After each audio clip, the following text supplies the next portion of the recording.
Enhancements was money for our EMT Pathways program. That is our high school program that we have not only going on in Roosevelt in its second year, but we also are now operating out of North High School. And that's a program that focuses on 11th and 12th graders.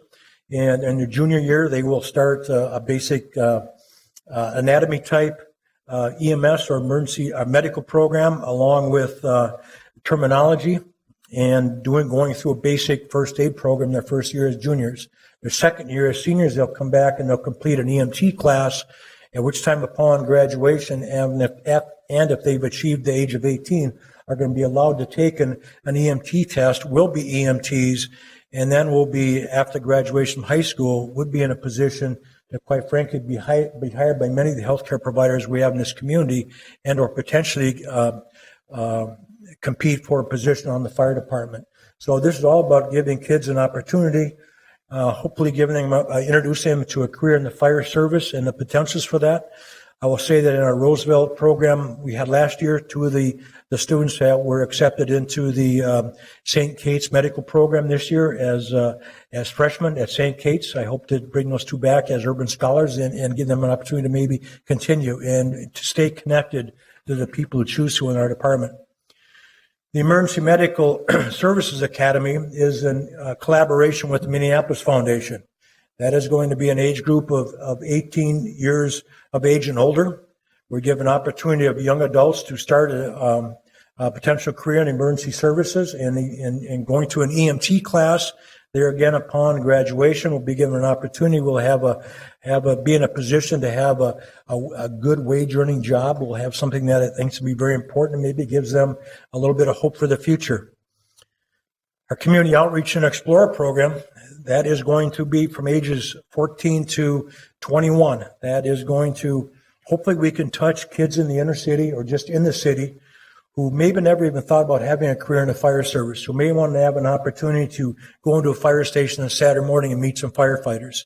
So it'll be a program that can start from age 14, go up to age 21. It'll be an Explorer type program. I think it's going to be a very, very effective program. I think if we can touch some of these kids before they make that bad decision in their lives and give them an opportunity to refocus on something very, very positive, I think that's just something that could be very useful in this community. And our last piece will be the Community Emergency Medical Technicians program. That's called the Community EMT. And I know there's been a lot of talk about that. There was some legislative action taken in the last legislature about community EMT and the potential for eventually community EMTs to be reimbursed for some of the service that we provide. It's going to come back up again in this legislative session where there will be, quite frankly, defining a little more about what that position is going to look like in terms of training and some of the curriculum that has to be in criteria that have to be met to do that program, even in terms of probably thinking and talking a little bit about reimbursement part about that. We have been involved with a study in regards to the community EMT with ourselves, Minneapolis Fire, St. Louis Park Fire, Eden Prairie Fire, Hopkins Fire, and also Minnetonka. We've all been involved with a study looking at the possibilities of how effective this type of program will work. We've been in partnership with Park Nicollet through Methodist Hospital for the last year. In June of this year, we received an award from an Innovative Program of the Year award from the Minnesota Hospitals Association. It's been found to be a very, very effective program. And what this program has done, it is trying to minimize or has minimized the readmittance of patients who have been released from the hospital. So as patients are released, they're going to have qualifying type service that may be needed. And at this point, the community EMT can go out and do a visit. And what they are doing, they are looking at things like, do they understand their discharge papers? Do they have their medication? Do they feel safe in their homes? We do a quick safety check at their home, make sure they're safe. We have installed smoke detectors in most all of the visits that we've made in the last year, which was very surprising to me how many smoke detectors we've installed along with that program. It has been well received. I received many letters of thanks from some of the patients that we have seen. Right now it's a voluntary program where the patients who are released from Methodist Hospital opt into the program, and then we have a crew that goes out and does the visits within Minneapolis. I'm also capturing the costs of that vehicle, the cost of the salaries of those individuals, just the total cost of us doing that program. So at some point, we're going to hopefully be able to have some data to help substantiate the actual cost of providing these kinds of services when it comes time to the reimbursement piece of the service that we provide.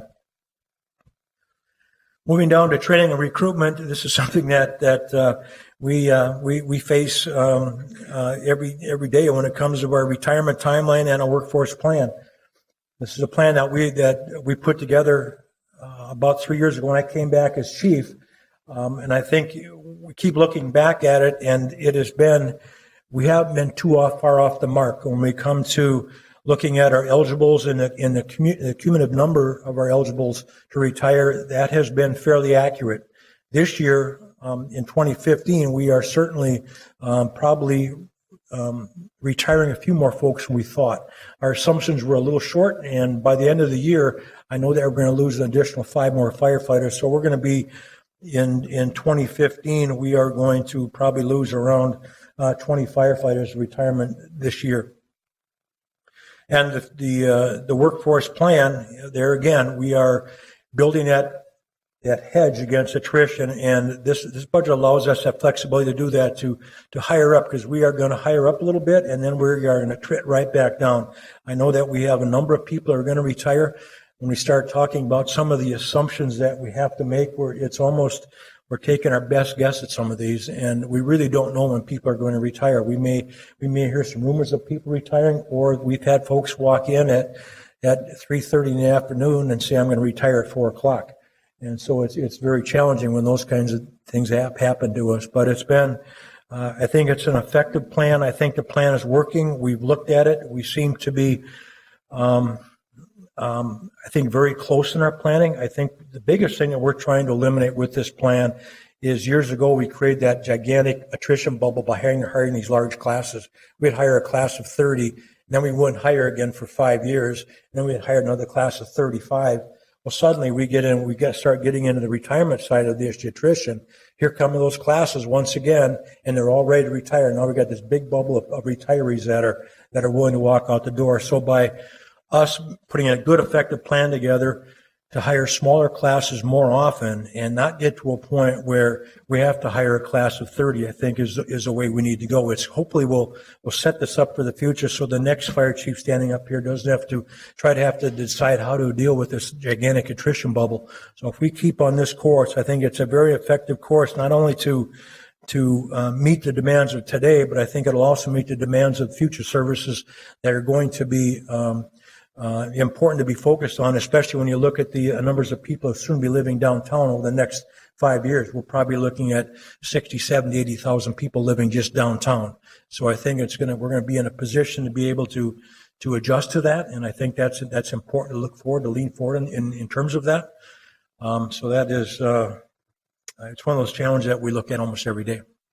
Chief, it seems like an appropriate time to talk about how we're financially managing the workforce in terms of, how many sworn that you have on crews now, and what are we doing in terms of overtime, and how the attrition levels have dealt with injuries. I know that's a lot of the reasons why we're seeing a need for increased overtime. So I wonder if we could talk about how those things mesh together.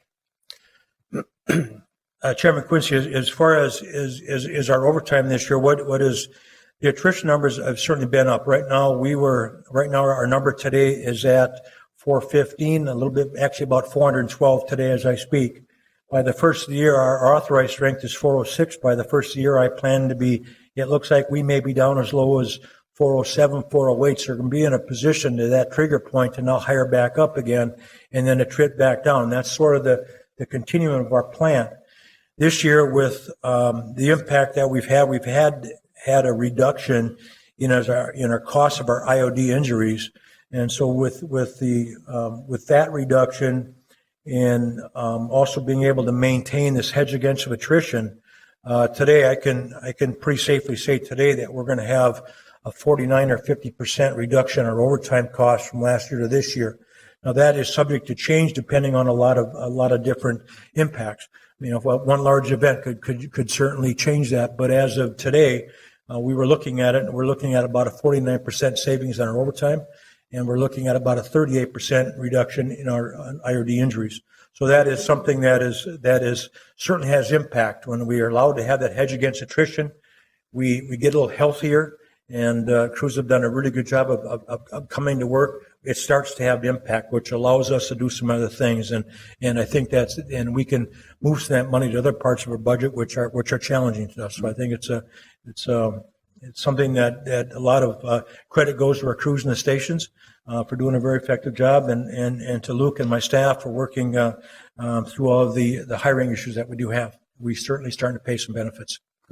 And just to be clear, what was the number of new sworn that you brought on with this last class?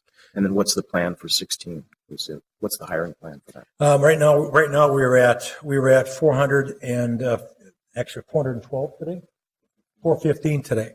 The numbers fluctuates. We send out a number of conditional job offers. That's the challenge of this. We send out a number of conditional job offers to try to get the class size up and try to determine what the class size is. Before they go through all the process, it's hard to know where we're going to land. So right now we're at 415. I said earlier our authorized at 406. We're going to be very close to that number by the first year, probably around 410. The plan is then to look at some alternative hiring processes for 16 to hire another class of roughly around 15. That's a good solid number for us to train, and I think we will do that. We haven't really determined the date of that hire as of yet. I would hope that we can wait until mid-July or mid-summer to do that, summertime in July timeframe to make that decision and make that hire. Good, and that's clarified a little bit on the hiring assumptions. Little footnote on the bottom portion of that slide. The three assumptions? Yeah. Did you talk a little bit about that? No, I think that covers what you just said. Okay, thank you. Thank you. Okay, on to, in our third and final program is community risk reduction and outreach. This is, it's one of those that is very challenging. It's a division of one right now within our staff with Cassidy Anderson. Cassidy works very hard in this, and it's very challenging. And some of the results we had working closely with the crews in the stations who assist her in the community outreach and risk reduction programs. And it really evolves around community education, community emergency response teams. That's commonly called a CERT team. Many states and cities around the country have CERT teams. For a while there, the CERT team was not really focused on within the department. When I came back as chief, I thought it was very, very important that we refocus on that.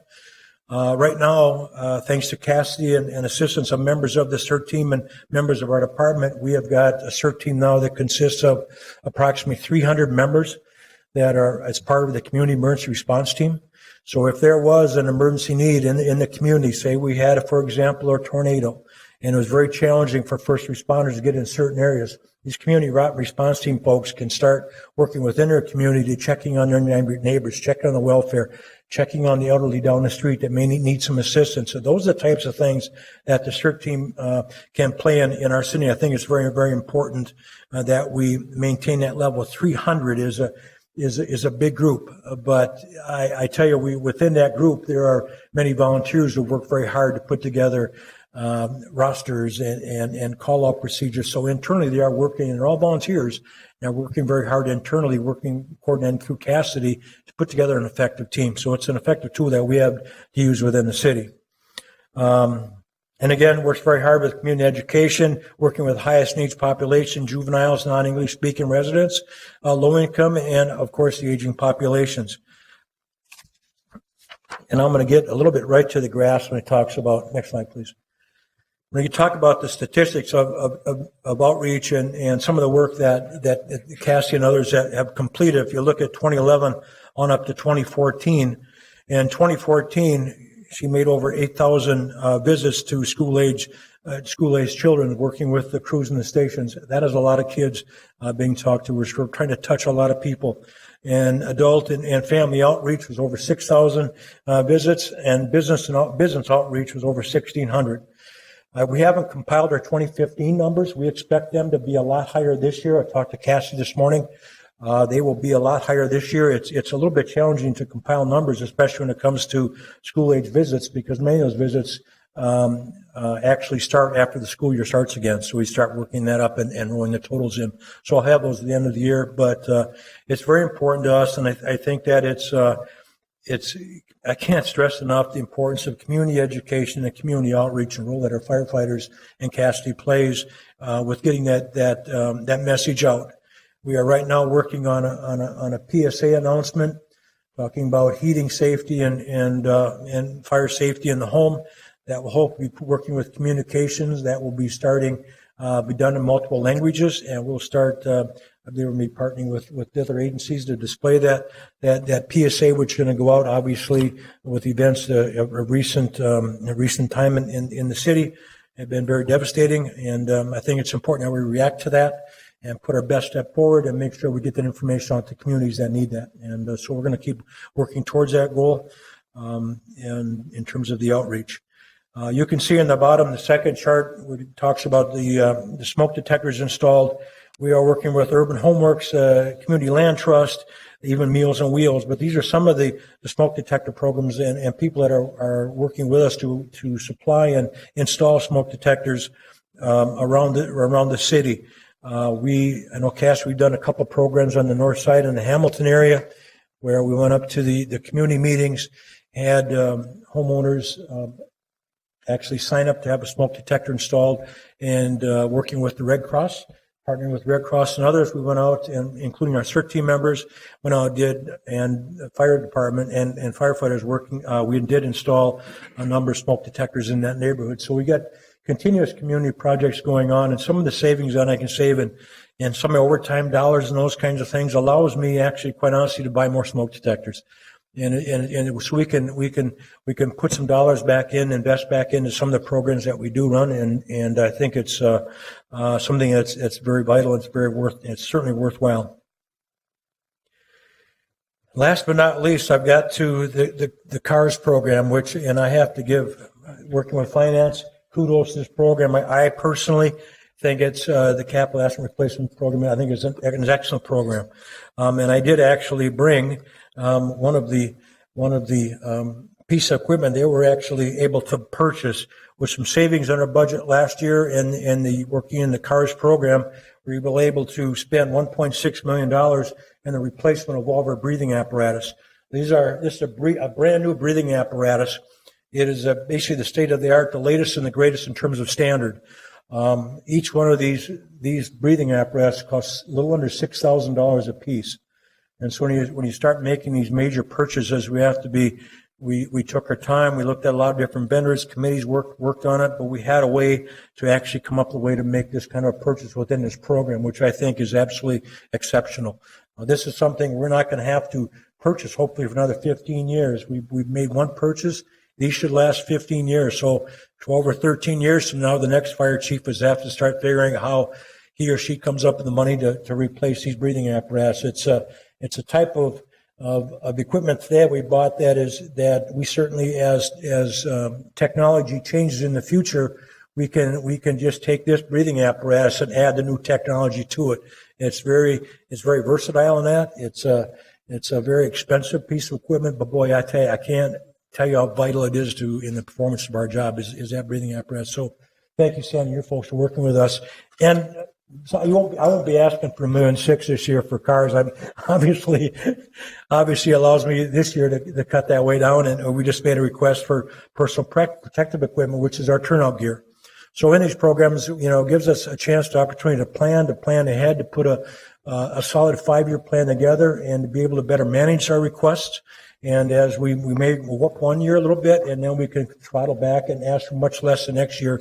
And it provides us a sustainable way to provide the equipment that our firefighters need. And with that.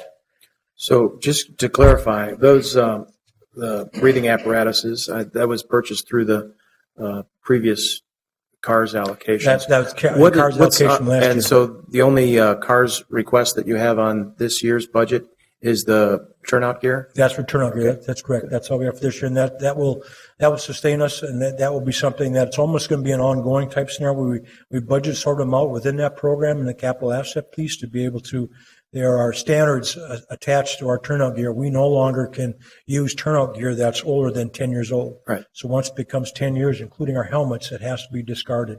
So it's important for us to keep planning ahead to maintain. We buy a few every year just to stay ahead of what we might need.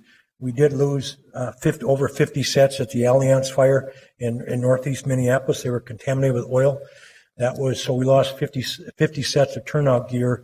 We have also, under the state statute of hazmat, we were working through their insurance companies trying to bill back for that loss because it was there's a state statute allows us to do that, to collect against their insurance, because that was probably a $60,000 hit to our budget in terms of loss of turnout gear. Mm-hmm. So through the state statute and hazmat response, we'll be able to recover some of that working with their company. So good.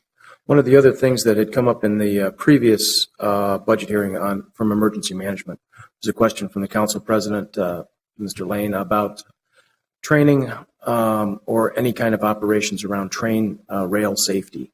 Can you talk to what the fire department is thinking about in that area?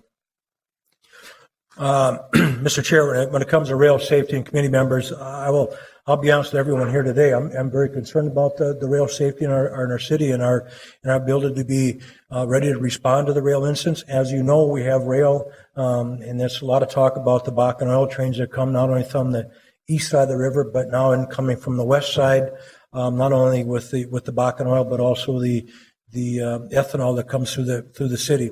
We have been working very closely with the state. We've sent a number of our firefighters out to Pueblo, Colorado. I believe we ran around 26 of our members to Pueblo, Colorado for advanced training in oil response type fires.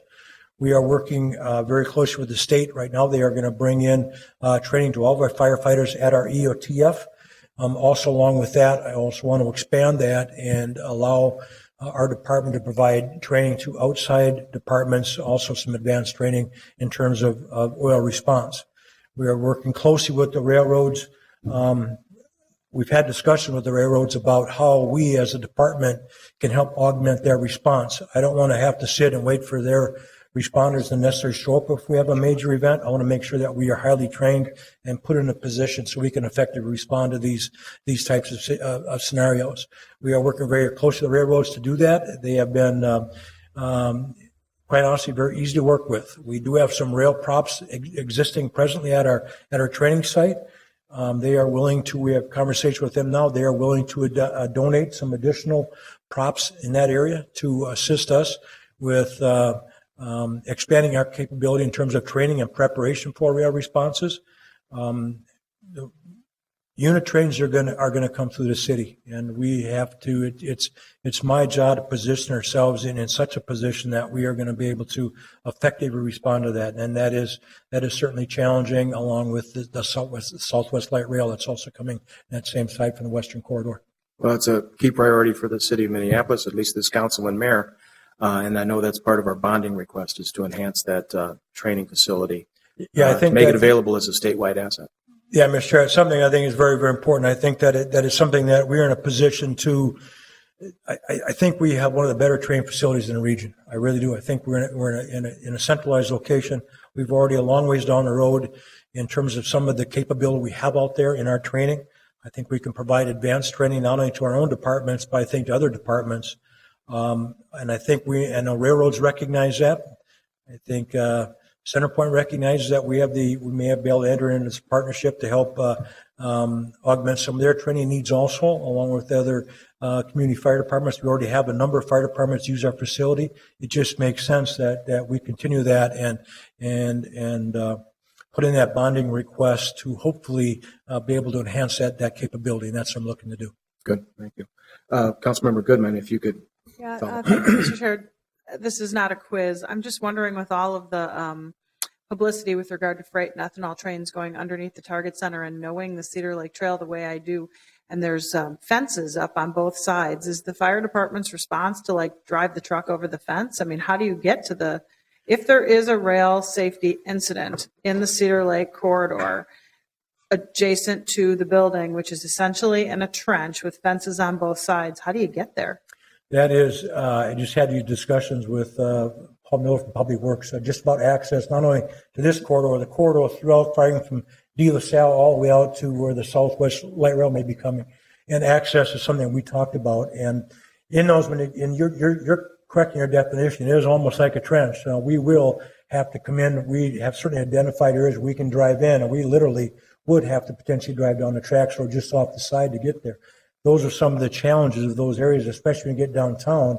In some of those areas that you're talking, I know exactly what you're talking about, and it is very, very challenging. We do have access points. We identify them, and if we had to drive through a fence, we would cut it down as long as we could get the vehicle down there safely without going down a bank. Right now, to be honest with you, we would probably, in a lot of those areas, much of those areas, we come in on some of the bike trails that are built for us to drive our vehicles on. We would have to access those to get in some of those locations. Okay, Mr. Chair, I have a constituent who just sent me an email that I forwarded you today saying, I'm sure the chief has it under control, which I didn't exactly know how you had it under control. In the past, as we built these bike trails, part of the philosophy has been to have less access. We don't want people coming in. It's a roadway. I just think that we didn't anticipate the volume of hazardous materials coming down those corridors, and we really, I don't need to tell you, need to tell everyone, building these trails, including what's going to happen at Southwest LRT, that there has to be better access for fire trucks. I can't have constituents thinking that you're going to go through a break in the fence and ride a fire truck down a bike path where there's probably no fire hydrants, would be my guess. So I don't know what happens first. Is there a fire hydrant in the Cedar Lake Trail area? I've never seen one. There is. It is interesting. Chairman Quincy and Councilman Goodman, I know that this was a discussion that I just had last week, and they left with a list of questions that I gave them, probably this long, identifying many of the issues that you talked about. Okay. And I wanted to talk about access. I wanted to talk about, I call them FDCs, Fire Department connections, or water supply in those areas. I want to talk about the construction of those bike trails that make sure they have the capacity to handle the weight of a fire apparatus, because quite frankly, in that corridor, that is the only way we would be able to access that, is to drive literally on those bike trails. Okay. And I know that is the plan, that they're going to construct them in such a manner that they'll be able to hold that weight. Now, we are certainly going to continue to monitor that and continue to meet. Matter of fact, I just had a phone call yesterday when I was in Duluth about meeting again about the Southwest Light Rail with other departments on that corridor, talking about these very issues. So I just want you can assure your constituents that I'm certainly aware of it. And are going to be watching that very, very closely, because we have to have access. There's no doubt we have to have effective access to these locations, because it is going to be challenging throughout the whole Southwest corridor. I'm sorry, I sabotaged the budget hearing. We could talk about rail safety, Councilmember Reich and I, for like hours. So I'll let it go. Thank you. Yeah. Thank you. Councilmember Yang. Thank you, Mr. Chair. I have a few questions. Chief, on page 16, which is the outreach statistics, I'm looking at it and I'm just trying to understand how we're counting the units. 8,100 school-age visits, 6,000 adults family outreach, 1,600 business outreach, and what I mean by that is, you just said that you have a one-woman division that does outreach, and if she's doing those sorts of meetings, that's fantastic. But I mean, there are only 2,080 hours in a year, and so I'm just trying to figure out. Okay, I mean, are those people that we're talking about, contacts, or I mean, what are we talking about? Because it doesn't really. I mean, intuitively, maybe you could see that, but I mean, if you match it, in terms of half hours or hours, I mean, it just means that she doesn't sleep. So if you can help me understand that, that'd be great. I certainly will, Councilmember Yang. I just had this very conversation with Cassie this morning about managing her hours, because I know she works weekends. I know she works till 8, 9 o'clock at night. So I just had this conversation. So I'm going to let her answer that a little bit, just to talk to you briefly about how she actually achieves what she does with her numbers. I think it'd be important. Cassie. Yeah. So to clarify the numbers, then the numbers reflect the number of people face to face. So 8,100 would be 8,100 children of a certain age group and whatnot. And that's mostly done by me, but it's also supported by rig visits or supplemented by a fire truck visit along with a classroom visit. Sometimes it's both. It's at least one of the two. So, okay. Yeah. I just thought you were efficient. Thank you, though. Thank you. Okay. She's slow. Yeah. Chief, another question. With regards to page 7, the NFPA target of 90%, we're at 80% for 2015. I guess the question that begs to be asked is, in terms of that 10% gap, how do we get there? And if you can look at that 10% gap, you look as far back as 2005, it sort of fluctuates up and down right around that 80 to 85% range. When you think about the difference that we have, and I guess for me to best explain it to you now today is that as the fire service has evolved, there are a lot of mandated, for example, training needs that we are required to meet. And so at any one time, especially when it comes to our EMS training, I will have at least 5 apparatus out of service at our EOTF going to training every day. So every morning there'll be 5 apparatus in training. So when you take those out of the overall map of the city, and now you have people substituting for those individual rigs, that certainly has an impact. And when you look at some of these times, it may look in a graph like this, like, wow, we've got a real problem. I tell you, it may be just seconds in difference. And a second difference may disqualify from being on this graph, So we are very, very close. I think if you added 15 seconds or 20 seconds to this timeline, it would be a lot higher. So when you look at construction and you look at rigs out of service, you look at how busy our crews are out there, the number of runs that they have, and people having to substitute for each other, that is very, very challenging for us to meet that. And even the experts who've done some studies even say that these standards are a very high standard and very challenging to meet for us. The one that's really important to me is the second one where I've got 14 firefighters on scene. We actually have a structure fire. That is one that is very, very important to me, and I'm very proud of my crews and the work that they've done in achieving getting out of the station very quickly and arriving on scene and going to work. And I really appreciate that. Okay. And Chief, with regard to the Explorer program, has the rollout happened yet, or where are we with regards to the Explorer program? With the Explorer program, we're looking at we're in some meetings at the present time. We're looking at a rollout for an Explorer program somewhere in November. That's going to be the rollout of that.